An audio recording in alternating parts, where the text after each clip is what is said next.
এটা হচ্ছে যে জমির অনুখাদ্য। এটার মধ্যে 7 প্রকার 8 প্রকার জিনিস আছে। দস্তা, সালফার, ক্যালসিয়াম, ম্যাগনেসিয়াম, বোরন, লোহা, কপার, অন্যান্য। এটা দিলে আর সারের মাত্রা কমে যাবে, অনেক কমে যাবে। এটা হচ্ছে যে জিঙ্ক, এটা হচ্ছে যে গাছের জিঙ্ক বাড়ায়। এটা হচ্ছে দস্তা আছে, জিঙ্ক পাউডার আছে, সালফার আছে, ফসফর আছে। এই দুইটা জিনিস, আরেকটা আছে জিপসাম আছে। এই তিনটা জিনিস ক্ষেতের মধ্যে দিলে আলহামদুলিল্লাহ আর রোগ প্রতিরোধ ভালো লাগে, গাছের উর্বরতা বাড়ায়।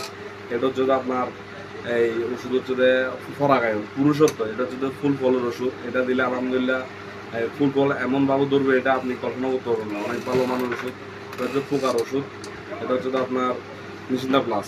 এটার মধ্যে মিনিমাম 10 থেকে 12টা পোকা আছে। পোকা মাকড়, সর্দি পোকা, জব পোকা, কাটা পোকা, লাল মাছি, গান্ধি, মাজা পোকা, ওই পোকা, লেদা পোকা, পাতা সুরঙ্গি, এগুলা এতগুলা পোকার কাজ করে একটা ওষুধে।